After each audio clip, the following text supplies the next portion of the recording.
Bonjour à tous, moi c'est Arnaud. Donc voilà, je me suis mis au Drift RC depuis peu, avec la Veltoys K969. Et je me suis amusé à faire quelques vidéos et je me suis aperçu que beaucoup de questions revenaient. Surtout la différence entre la K969 et la K989. Que faut-il faire? Que faut-il modifier? Et je me suis aussi aperçu que beaucoup de gens avaient cassé des pièces, comme les différentiels par exemple. Alors que moi j'utilise la mienne maintenant depuis 3 mois, assez fort, et j'ai encore rien cassé. Donc avec ma petite expérience, je vais essayer de vous expliquer tout ça et faire le tour de la machine. Voilà, on va regarder ça tout de suite. Nous y voilà. Donc pour les premières différences, là je ne vais pas vous apprendre grand chose. La Porsche, ce sera K969 et la Ford, ce sera K989. Ça, c'est uniquement pour la partie esthétique. Ensuite, maintenant on va attaquer la partie mécanique. Pour la K969, elle est équipée à l'avant et à l'arrière de différentiels fixes. Donc vous voyez, si je tourne là, rien ne se passe. Pour ce qui est de la K989, ici, vous avez des différentiels comme ceux-là, qui se ressemblent, hein. C'est exactement les mêmes, sauf que dans celui-ci, il y a des pignons. Et là, si je tourne, vous voyez bien que le différentiel fonctionne. Le différentiel de la K969, il est dépourvu de pignons. Donc si vous regardez bien dans la vue éclatée de la notice, ici, à cet endroit, vous voyez donc la vue éclatée, vous voyez bien, il y a cette cale qui se retrouve à l'intérieur du différentiel, qui fait que tout reste bloqué. Hein. J'ai aucune distribution sur la roue droite et la roue gauche. Ensuite, la K989 est équipée de roues grip. J'ai pas de roue pour vous montrer, mais bon, voilà, vous le savez.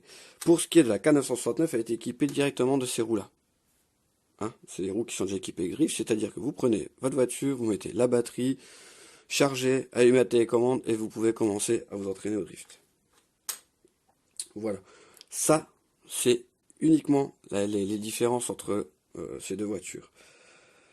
À savoir que, comme beaucoup de monde veut faire du drift, mais veulent avoir la voiture à Ken Block, si vous commandez la carrosserie K989 pour mettre sur la 969, il vous faut absolument commander les autres supports. Parce que si vous regardez bien l'arrière de la Porsche et l'arrière de la Ford est bien plus haute. Donc vous allez vous retrouver à avoir votre belle carrosserie, et puis au final, vous allez être embêté pour pouvoir la mettre dessus.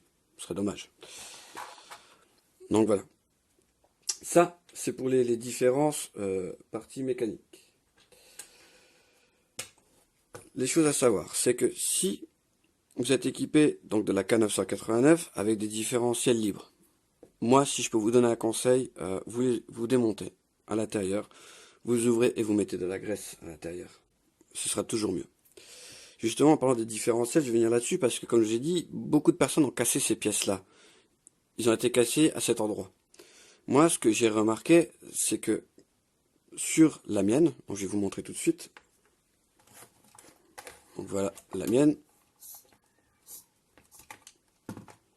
Voilà. Quand je m'en suis servi, je prenais des courbes à gauche ou à droite. J'avais pas du tout les mêmes courbes aussi à droite qu'à gauche. Donc j'ai décidé de démonter et de regarder. Donc en effet, ce qui se passait, c'est que mon amortisseur de gauche, quand je l'appuyais et que je le relâchais, il revenait pas. Alors que mon amortisseur arrière droite, j'appuyais, je lâchais, il revenait complètement. Ce qui se passait, c'est que ici à l'intérieur, mon cardan dans mon différentiel restait coincé. Donc j'ai tout démonté, j'ai décidé de regarder ça. Ce qui se passe, c'est que dans les différentiels, en usine, ici à l'intérieur, vous avez une petite boule qui fait une petite butée. Donc quand vous regardez, quand vous passez votre cardan dedans, bon, je vais prendre un petit cardan, bon ça c'est pas un cardan Veltoys, mais le principe est le même. Vous allez voir, il va y avoir une butée. Il passe dedans, et là,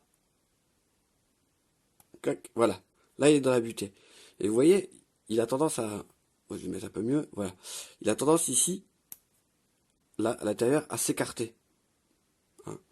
Et ce qui se passait, c'est-à-dire que donc mon cardan, quand ma roue montait, et ben elle redescendait pas parce que ça coinçait. Et du coup ça forçait, et à la vitesse où les moteurs tournent, à un moment donné vous prenez une mesure, ça reste du plastique. et ils cassent, obligatoirement.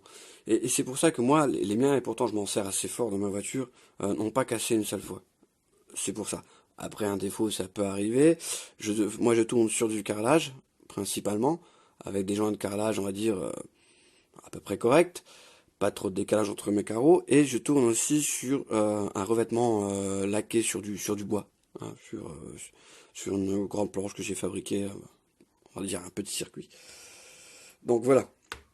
Voilà pour ce qui est des différentiels. Donc ouais, regardez bien s'il y a cette petite butée, si vous n'avez pas des petits problèmes, si le débattement de l'amortisseur revient bien complètement, si vous n'avez pas de... Voilà, si l'assiette de la voiture, quand elle est posée, elle est correcte. Voilà pour ce qui est de la partie différentielle. Et je pense que regardant ça, ça vous évitera de casser. C'est pas peu le prix que ça vaut, mais comme on commande ces pièces-là, principalement en Chine, on reste bloqué pour un différentiel pendant un mois, parce qu'en ce moment c'est un peu compliqué, et c'est un peu dommage. Voilà pour la partie différentielle. Alors, maintenant, je vais vous expliquer aussi quelque chose, parce que tout le monde m'a posé des questions sur les jantes. Alors, les jantes, les pneus.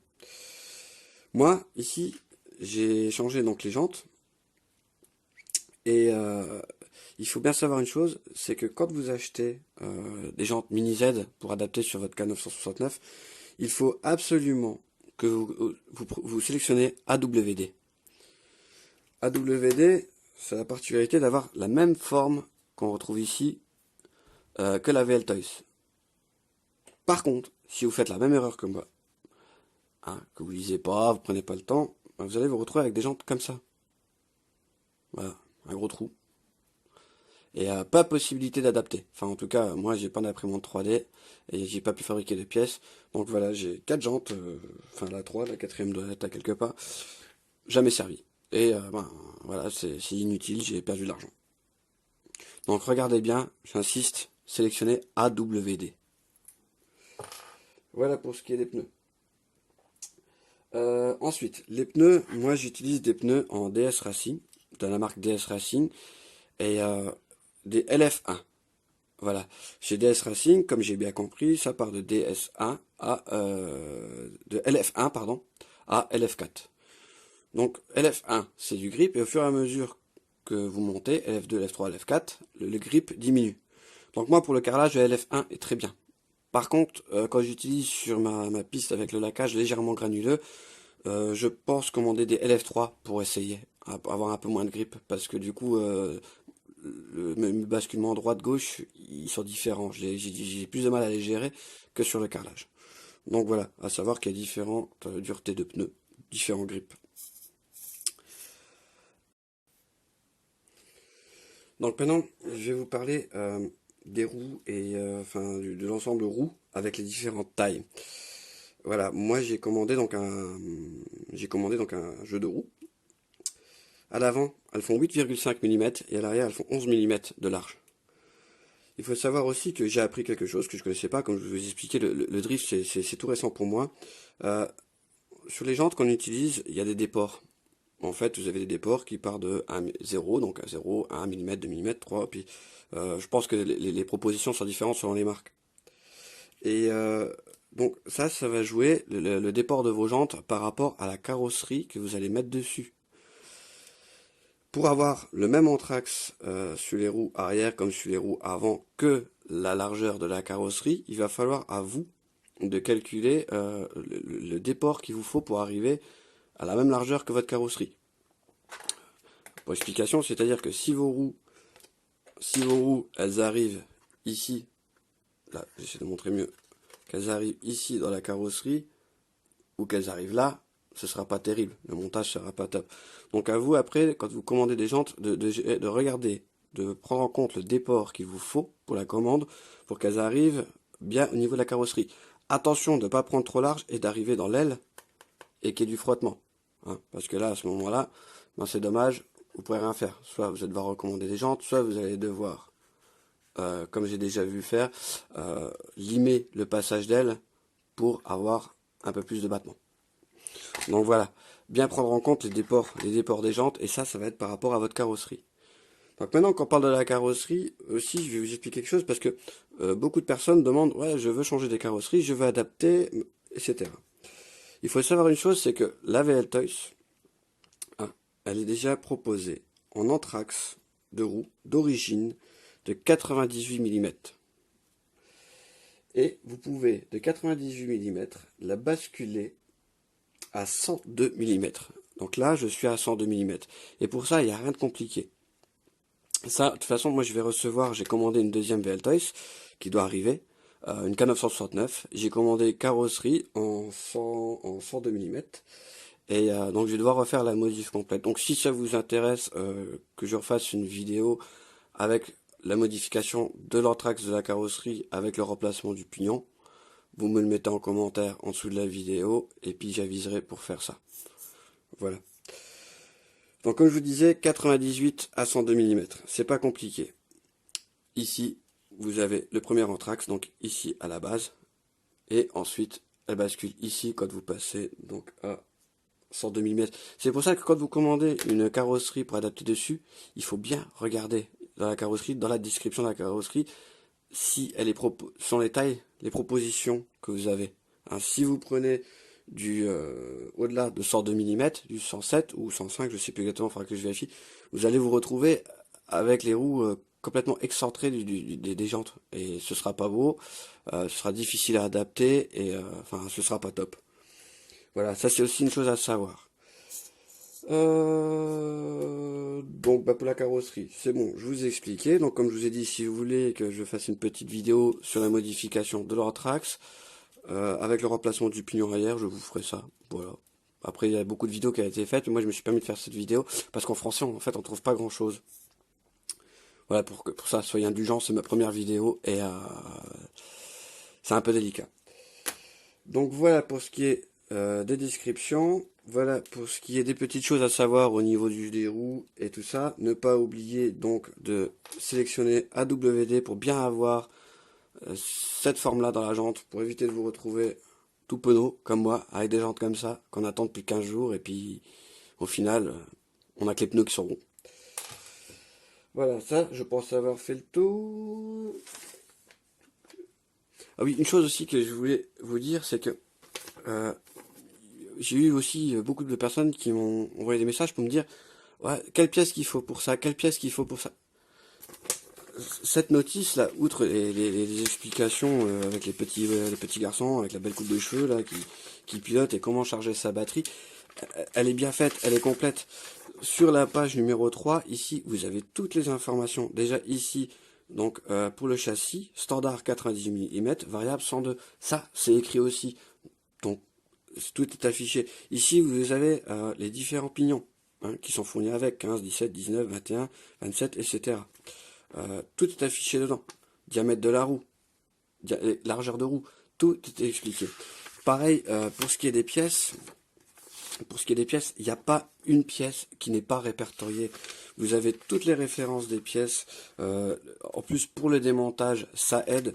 C'est gardez-la parce que franchement, ça vous évite des fois de devoir poser des questions et puis d'attendre quelques heures, voire quelques jours pour avoir la réponse. Elle est petite, mais elle est complète. Voilà, il faut la garder. Il faut la garder. Donc pour ça, c'est bon. Et puis, bah, sinon, je pense avoir fait le tour. Ah oui, dernière petite chose, je ne sais plus si je vous l'ai dit. Pour ceux qui possèdent la K989 avec les différentiels traditionnels, prenez le temps d'ouvrir, démontez et mettez de la graisse dedans. Ça vous aidera. Franchement, ils sont très très durs dès le départ. Ça reste du plastique. Ça reste une voiture qui a des prix très raisonnables. Attention, un VL Toys, pour en avoir plusieurs, j'en suis très très content. Mais mettez de la graisse, ça pourra que être mieux. Parce que si non seulement les pignons coincent à l'intérieur, parce qu'il n'y a pas de graisse, plus les petits problèmes de plastique mal moulés à l'intérieur, tout ça, voilà, au final vous allez vous retrouver, comme beaucoup de personnes, le différentiel qui casse. Hein. Je vous ai dit, c'est embêtant quand ça arrive. Après, par expérience, aussi, quand j'ai démonté pour nettoyer, parce qu'il faut souvent nettoyer, ici vous vous retrouvez avec des cheveux, pour ceux qui ont des animaux, moi en l'occurrence, j'ai des poils de chat qui restent coincés à l'intérieur. Donc voilà, quand je démonte, j'ai ces petites biellettes, je les trouve fragiles. Donc, commandez un petit jeu, de côté, c'est ces petites biellettes là, c'est pas très cher, achetez une petite boîte et faites-vous un peu de spare que vous mettez du côté dans une petite boîte, un petit jeu de différentiel, les cardans, ces petites billettes, enfin des petites pièces. Faites-vous un peu de spare, ça vous évite si ça vous arrive le week-end ou de devoir attendre un mois. Voilà, c'est le seul conseil que je peux vous donner. Sinon, ouais, c'est une voiture. Moi, j'ai essayé bêtement. J'ai commencé il y a 3 mois. J'ai acheté d'abord ce modèle, la Shinobi Mini Q TRQ1. Et j'ai commencé avec ça. J'ai trouvé super fun. Et au bout de 3 semaines, ben j'ai commandé ma VL Toys. Et maintenant, j'en ai recommandé une deuxième. Et je vais probablement recommander une troisième. Voilà, c'est une très belle voiture. C'est un super jouet. Moi perso, c'est mon jouet du moment. J'en suis fan. Et c'est comme ça que j'ai commencé à faire des petites vidéos. Bêtement, c'est vraiment pour le plaisir. Voilà, je suis pas un professionnel. Je suis comme vous. Je suis quelqu'un un grand enfant qui aime encore les jouets. Et j'ai fait cette vidéo pour essayer d'aider les gens au sujet donc bien de ce modèle. Hein, je pourrais pas encore vous donner des grands conseils de drift. Pour ça, vous avez la drifterie qui a très bonne page sur YouTube aussi.